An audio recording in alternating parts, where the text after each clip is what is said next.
The effect that the residential school had on my life began before I came here, because my father was affected by the being here. He spent 9 years here, and being separated from the girls, having grown up in with boys all around him. He never knew how to treat a woman. He never knew how to respect a woman, and I don't think that he was able to be normal. I think he was, well, certainly in our situation at home, when he beat up my sister so much, my older sister, and created a lot of tension at the table. And every time we ate 3 times a day, and every time we'd gather at the table, he would find something to condemn her about, belittle her, and she would cry. And all those times before I came to the Mohawk here had been times of crying at home.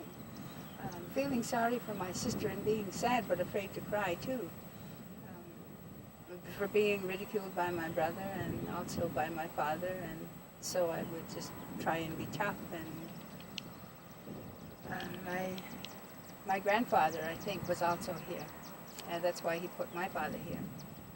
And then not having had counseling through all of those traumas that he must have suffered here, abusing my sister the way he did. And the most terrible thing, I think, that had happened when I didn't realize, I wasn't able to identify how I felt either, was when he broke a broomstick over her back, and she collapsed and ran out. Well, she ran out and collapsed in the garden, and I ran out there and tried to wake her up. She was asleep. I wondered why she was sleeping and she couldn't wake up.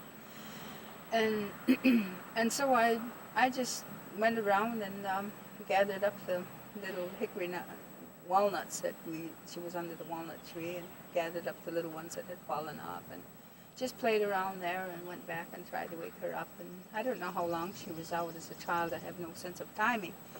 But it was a while for me, and so I went back and I thought I should wake her up. And she slept a long time, and I tried to wake her up, and she wouldn't, and I hit her face, and I was trying to wake her up, and she wouldn't wake up. But when she did, she sat up and she said, "I'm never ever going to stay here. I'm going away, and I'm taking you with me."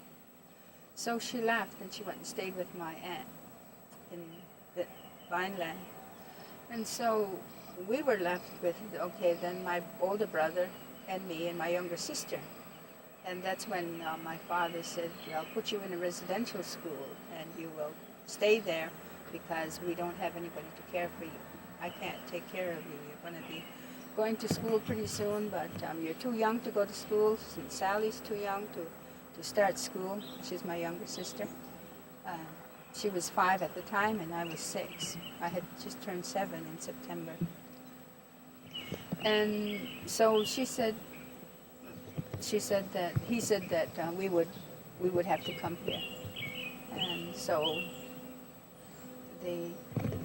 what he did, what my older sister told me later on, we were talking about how he come to leave us here, was that he said that she was boy crazy, and that she was running around and chasing boys and wouldn't stay home and look after us, and that she was just not willing to take care of us anymore, that she was leading a very bad life.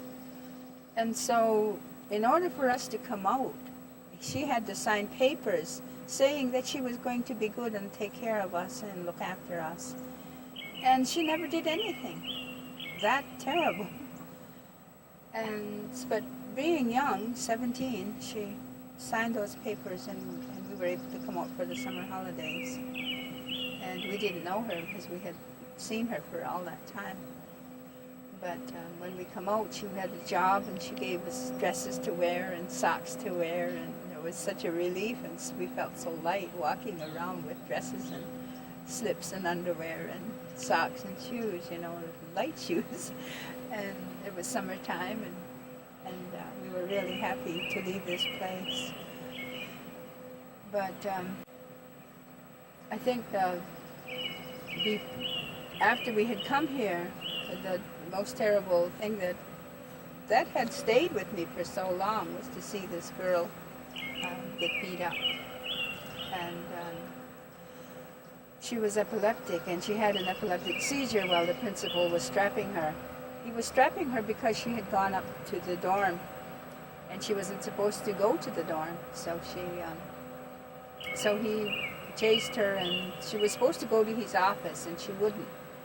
And later on, as she was beat up, and after she had come through her convulsion, and we were getting water in our hands to pour on her face and running, she told us that she didn't want to be raped. And I didn't know the meaning of the word. She cried, and she sat there and said that she would never, no matter how much he beat her, she would never go to his office because it was her time of the month. And I didn't know what that meant either. And she would be raped. And she said he did it before. He does it every time, she said. And so I just thought that was something terrible, you know, being 8 or 9 years old at the time and not knowing anything about menstruation or the way with women. The children that went to high school would leave on the bus in the morning, and they'd go down to the street there and catch the bus and go to school, and then they'd come back at 4, and they'd be assigned jobs to do from 4 to 5:30 when we had supper. So that was every day.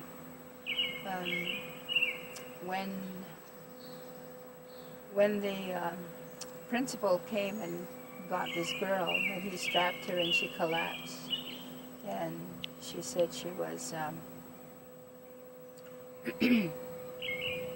she said she passed out, and she said if I could beat him till he passed out, she said, I wonder what he would do. He would probably, she says, I really wish I could, you know. She said, someday I'm going to.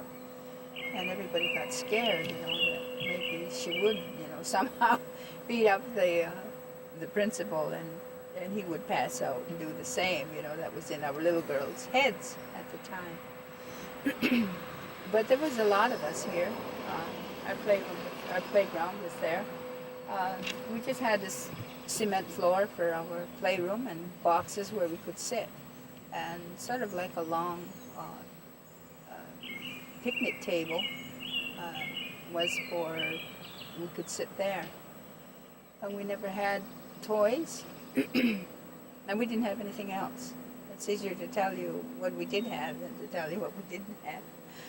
And we had all our clothes our Sunday clothes in the locker room, and we used to tell each other scary stories about things being in there. And the windows were black, and it was always a scary place to go and look into or be around.